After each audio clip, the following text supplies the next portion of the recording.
Okay, so let's get into it. So this game is recent game I played. I got up to 2043, which is another new best if you're keeping track.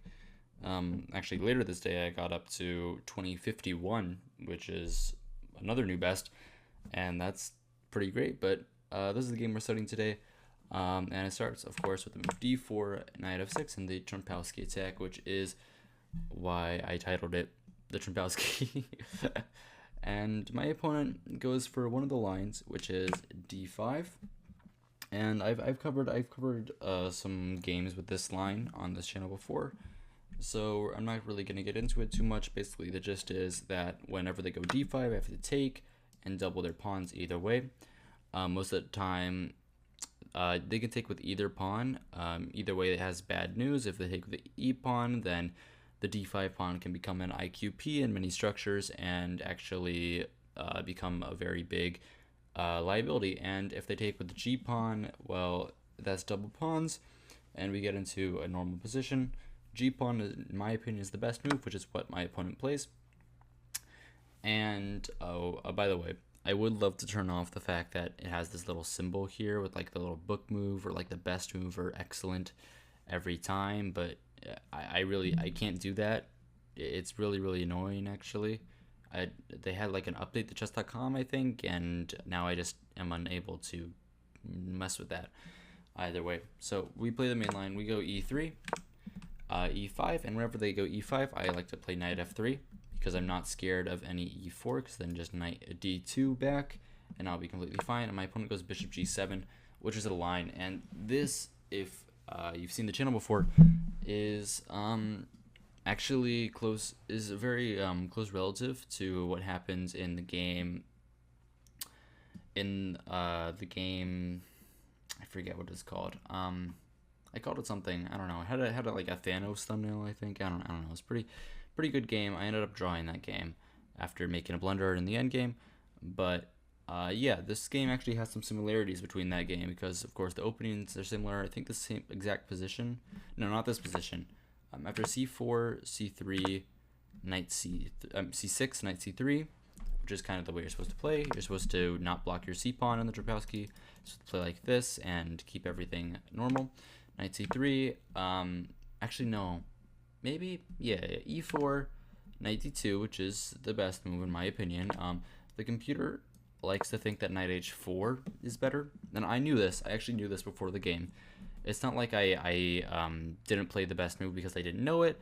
I knew that knight h4 was the best move ahead of time, and I just didn't want to play knight h4. So I went with knight d2, and here's the transposition into the game that I played in a tournament a while ago with the move bishop f5, which is losing actually. This is a terrible mistake, and this is a mistake that a lot of people play in these types of positions. I don't know if I'm gonna do 2 games today actually, because this game is actually kind of short. Bishop f5 is a big mistake because what it does is the bishop is completely blocked by its pawn. I'm never playing f3. F3 is never going to happen, just so you know. F3 is never going to happen. The bishop is just on a horrible square there. I don't really understand what the idea is. The idea is probably just to develop the bishop, but what the bishop does on this square is actually worse than what it does on the c8 square, because at least on c8 it defends the b7 pawn, and the move queen b6 here actually just wins a pawn because I'm attacking the d5 pawn and the b7 pawn. So my opponent goes queen b6, which is a move, and of course I take the pawn on z5. My opponent captures, knight takes. Here I could take back with the pawn, but I decided not to. I kind of just didn't want to double my pawns like this. I know that the file is open, and that's the whole point why you do that in most lines, but in this line where I was opening things up, I didn't really want to do that. And more, I like taking with the a pawn in more closed positions, like for example, if this pawn was on c4, I like taking the a pawn because then I just keep the pressure, like pretend that I can't win a pawn there, because I just keep the pressure, I just keep the tension, and I can open up my rook, and I feel good about myself because after any time he takes, I just recapture with the pawn, undouble, and maybe I can play b4 in the future. And there are lines where I can play b5 twice, which is very useful. Either way, that's pretty I guess theoretical is the right word. But I don't do that. I take back with the knight, which I think is better. And this kind of follows the same principles that I was using in the game in my tournament. So my opponent castles, and I thought here for a while, actually. There's a lot of things that I can do. I was actually calculating g4 in many lines, which I thought was an interesting little thing. It doesn't really sacrifice a pawn. The bishop is deflected off on the defense of this, and I'm still up a pawn, and I get my rook on the g file. And I thought that this was pretty nice, but then I realized, okay, so I have this pressure against the king, right? I have this pressure against the bishop, but at the same time, let's see. At the same time, I don't have a dark squared bishop. I can't really ever put any more pressure on this. I don't have a queen, so the attacks aren't really going to work out in most situations. And I thought that g4 was a bit of an overcommitment, so I thought here I eventually decided to take on c6. I wonder if g4 was one of the moves here. It keeps advantage, but not as much as the move I played. Let me see. I'm gonna turn on engine line real quick and see what is the best move here. The best move here is knight c5. It's just another fork and just not allowing my opponent to develop the knight. Okay, I can get behind that. I should probably play like that in the future, but anyway, I go for DC, which keeps me consistently up a pawn, and my opponent has ideas. The game is not over, although the evaluation says it's over, and with a computer, of course, this would be completely lost, but as a human, the game is not over, and I have to be a little careful because I'm just up a pawn. And there are ideas where the knight can get into c2 and try to like fork me and just kind of live there. I don't really want to get into. I don't really want any part of that. So I decided to play a3, just a little prophylaxis move, just stopping a knight b5 jump and knight a5, knight b4. Knight a5 is not really ever a problem because of course the knight defense. So I'm okay. My opponent goes rook c8, which is a decent move. The idea is of course take the semi-open file. Well, it's open. It's an open file, but there are still pieces blocking it. So I like to call those semi-open. I know that correct term is not, but now I play knight c5, and I am just comfortably better. Knight c5 is the best move. I target e4 and I target b7. So I'm just doing really great stuff. And of course, my opponent, being the way he is, decided to, instead of defending the b7 pawn, which I thought was probably the most interesting pawn, maybe b6 would be the move. Let me turn off lines again because I don't want to cheat. Maybe b6 would be the best move. And then I would take, and maybe he'd get knight a5, and there'd still be a game. I decided instead that he decided instead to defend it like this with rook fe8. But then after knight b7, which is the move I played, of course, I have this pressure against this forkable square. And this square is pretty hard to defend because, for example, the only way to defend it would be to play something like this, and then I have this fork, and that's just not gonna fly. Another way to defend is probably bishop f8. But this is kind of passive. This is actually what he played in the game. He did play bishop f8 in the game, and this is kind of passive. And I have other ways of getting back to the square, which is kind of what I go for here, which I thought was really smart. I go for knight b5. This is technically a mistake. As you can see, it doesn't really change the evaluation. Oh no, it's +5 to +3. Oh gosh, oh no, what a big mistake. Oh gosh, oh I'm so sad. Oh no. But yeah, there's no really any point to that, so I don't really care.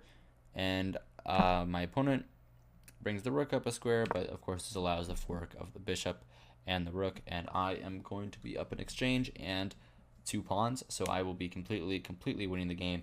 And there's not much else to really say, but I will still be analyzing for a little bit. My opponent goes rook here, and I take the bishop with an attack on the rook. Rook comes there, and I decide, okay, now the best way to stop counterplay is to keep the knight there. I thought this was very smart because even though after this, I do end up in a fork, and I do end up down 2 pieces for a rook, but at the same time, I'm already up a full piece, and I'm okay to be up an exchange and a pawn, even if I have to sacrifice my b pawn, because at the same time, after this fork, I will go knight g3 and attack this pawn. So it's not really the end of the world that I can sacrifice my advantage for a different advantage. And I decided to just leave that there, and I just go b4, which I thought was a very smart move. I thought this was a very, very smart move, because if I move my knight, if I go knight c3, I didn't think that this was as smart, because then the rook is getting in. The rook is getting in, and you might say, okay, well, these squares are all covered, right? Yeah, and you'd be right, but the point is not about those squares. It's about just like me being scared of something that's not real. Just maybe I probably should have gone for this, but either way, I was kind of considering taking here, and then I mean this check, and it gets a little scary. I don't really want to be dealing with this. My rook can't get out. I'd have to spend like 2 moves getting it out, and I don't really want to get into all that. So I just didn't allow any counterplay, and that was the best way to do it. My opponent sacked the knight for some reason, for 1 check, and yeah, okay. I don't really care. I go king d1, and my opponent goes here, and I just take on a6, and my opponent simply resigns the game in a losing position. No fault to resign here. I'm a good player. I think I can easily win this position, unless I don't like fall asleep during the game. Yeah, that was a pretty decent game. I played at 87.4% accuracy with a 2400 estimated rating, and let's see, how much time has passed? Okay, well, let's get into another game. Okay, so here we are in game number 2, and I'm with the white pieces versus a much stronger rated opponent. My opponent is 21-31. Yeah, and well, I mean, the reason why the video is called Trompowsky, I mean, well, let's get into a Trompowsky. And this time, my opponent goes for b6, which is a line. And I have to respect that, because my opponent is a higher rated, and it is like 100 points higher rated than me. And I'm already kind of feeling the nerves, because a higher rated opponent is scary. It's kind of tough playing high up, but it is useful. If I win, I gain like 10 points, so I would do well from winning this game. And I decided to keep to my forte with the Trompowsky and play the move bishop takes knight, because of course after one of these 2 pawns take, he'll have double pawns, and this is kind of what you're supposed to do with the Trompowsky. If they allow you to take, you're supposed to take. Taking double their pawns, like e6 doesn't allow that, which is why you don't take. E takes, and I decide to take the center, which is a line. This line mostly appears in e6 variations where you're supposed to take the center, and in retrospect I probably should have played e3, which is the best move here, but e4 is interesting. But the reason why this is bad is because it's weakening, and the e4 pawn is actually really weak, and I don't want to play f3 ever. So my opponent goes bishop here, and I go bishop e3, d3 defending. It's already inaccuracy. The best move here, it's actually kind of hard to say. Probably knight d2. Yeah, probably knight d2. Yeah, knight d2 is probably the best move here. The reason why bishop d3 doesn't work, it works, it's just not as good, is because the g2 pawn is now hanging behind it. And of course I saw that. After c5 I can't take because of this. But I thought, okay, after c5 I was going to play queen e2. And here I thought that I was kind of doing decent, because what I'm doing, I'm threatening to take the pawn now with a check. And after he blocks here, I check here. I can probably just go f3, and then I'm up a pawn. The pawn is weak, but it's still defended. And I'm able to play c3, I'm able to play knight d2. I'm able to get all my pieces out, and I'm able to castle probably short or long. It doesn't actually matter. I'm safe on either side without queens, and I thought that position would be decent. So, of course, my opponent had to defend himself or do something along the like, and my opponent delivered with the move queen e7, which is a good move. This move was very, very potent, actually, because now he's putting more pressure onto my pawn, and I have to defend it again. I thought here for a while, but Eventually, I ended up playing knight d2. It was my idea. Knight c3 is interesting as well, but I thought, okay, my knight is actually kind of targetable. In some lines, he might be able to get his bishop out to this square and pin me, and I didn't really like that, so I decided to go for a more simple option of knight d2, and I thought the other knight would go to f3, and I'd be okay. Knight up, knight f3, takes, and I played queen takes, which is a big mistake. The reason why this is a mistake is because the queen is now pinned to the king. I should have played bishop takes, which I was thinking about playing, actually. I was thinking about centralizing my bishop like this, but the reason I didn't do it, and the reason I played queen takes is because I thought, okay, I want this position. This is what I want. That's the position that I think I would be like even slightly better in, and I thought that would be the quickest way to go for it because my opponent would take my queen, and I didn't see my opponent's next move, which was the move knight b4, because I didn't think that this was any good. I just didn't think that knight b4 was any good because I would be able to play c3 and my bishop is defended, but actually it's not. And that was my issue. My bishop's not defended because the queen is pinned to my king, and also, of course, this is happening. So the only move is queen takes, bishop takes, and I played an interesting move here. And I think that this move should get some credit because I thought it was very intelligent. I calculated here for a while, and I decided to play the move knight e5, which gets another mistake. Not from what my opponent played, which is the move f6, but for, let's see, I'm going to turn on the lines real quick.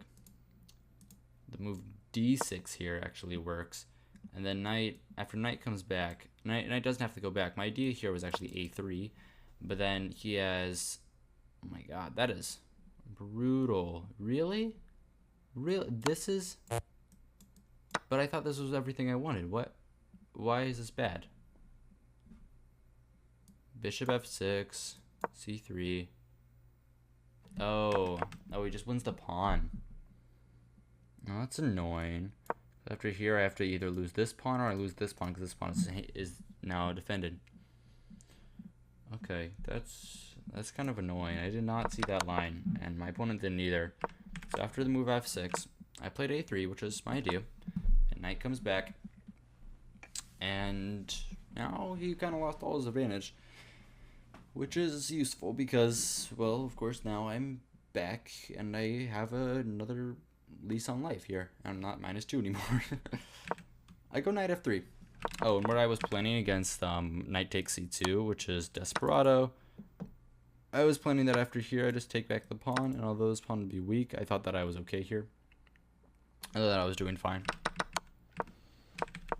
So this happens, and I go knight f3, of course, because my knight was attacked, and my opponent goes knight f4, which is an interesting move, and I, of course, play the best move, and I'm actually kind of proud about this. The best move here is bishop f1, which gets a nice, great move, simple, because it's the only square, even though it's very undeveloping. It's not a move like you think, because going back is not normally good. Bishop f1 here is the only move that works, because it defends g2, and of course g2 would fall with check, so I can't play rook g1 there and win this pawn back either way. So bishop f1 is the only move that works. It puts the bishop back in the home square, and my idea here was actually to play g3 and bishop g2 and fight on this diagonal like my opponent's bishop, and then maybe I'll short castle and bring my rooks to the center and we'll have a game. So my opponent goes 0-0, I go g3, knight f6, and here I play the move c3, which is the best move. My opponent is pinning my knight to my rook, so I can't play I can't play like bishop g2. If I play bishop g2, this pawn falls, and it's actually worse than that. This pawn is also weak, and it's kind of a terrible position.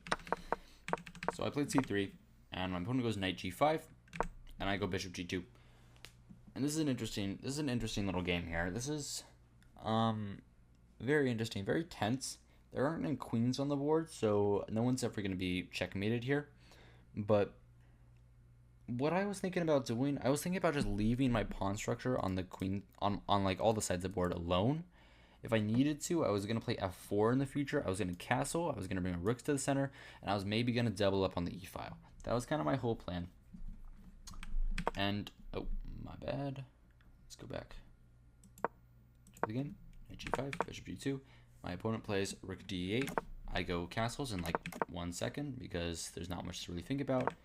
My opponent goes f5. And here I just had a gut reaction to this move. I just immediately thought this move was wrong. I don't know why I thought this move. It's just, it seems so weakening. It weakens the knight, and I just really didn't think that this move was any good. I really thought that I was probably much better here. And the move I should have played, which I didn't play, was knight e5. And knight e5 actually keeps a slight advantage for white. The reason why is knight is centralized. After, I thought knight e5 is this, and I didn't have anything, but actually after this I get knight c6, and my knight is actually doing some serious work in the position, and I'm going to make sure that my opponent loses the bishop pair, which is very nice.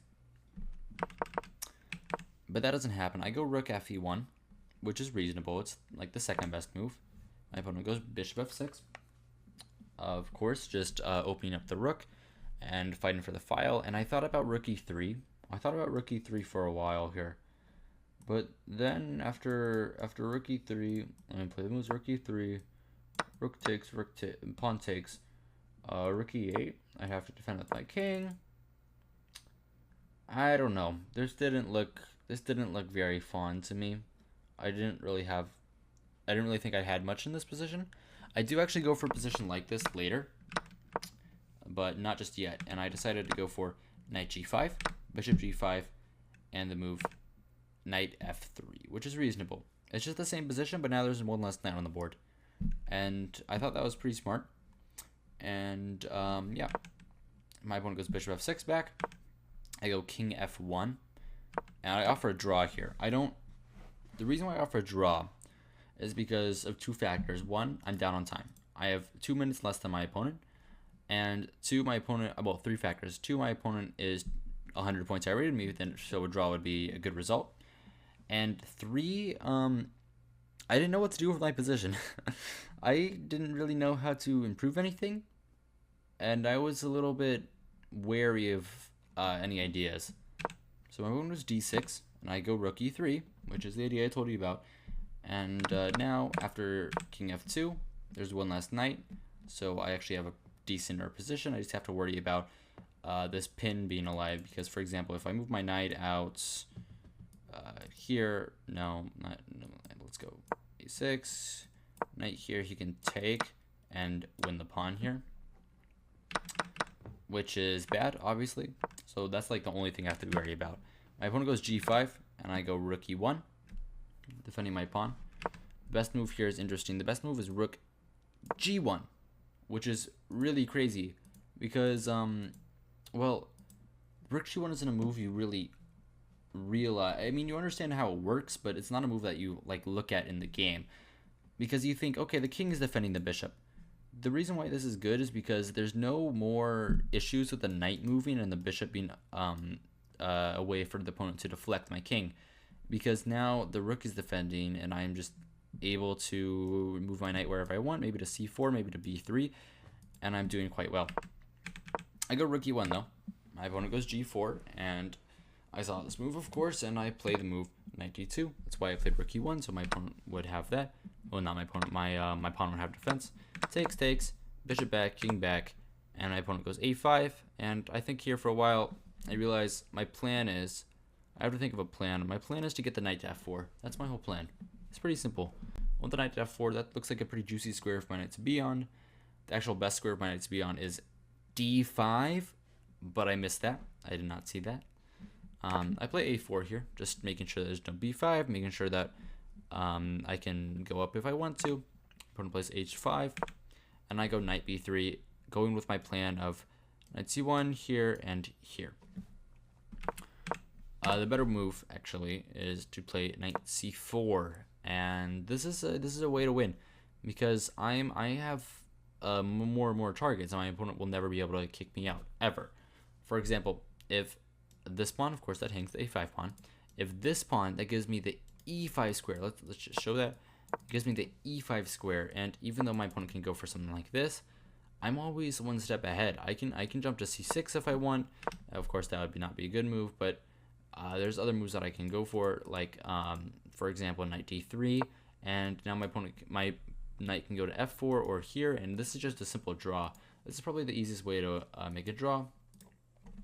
But yeah, I don't see that. I go with the other idea. King back, knight c1, c5.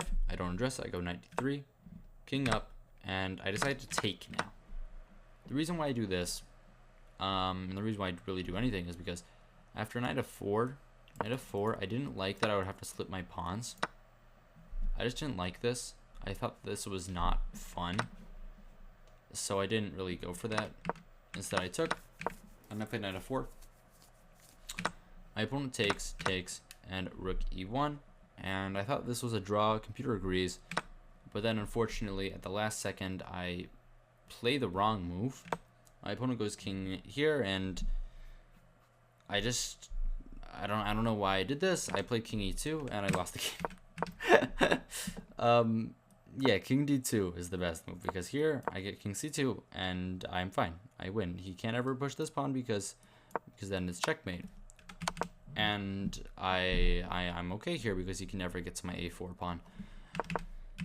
I really don't know why I play king e2, and then this position is just lost. He wins all the pawns, and then he just gonna checkmate me in the end. So that was 2 games that I played today, both Trompowskys. I hope you enjoyed. Hope you found this instructive. Good evening and good night.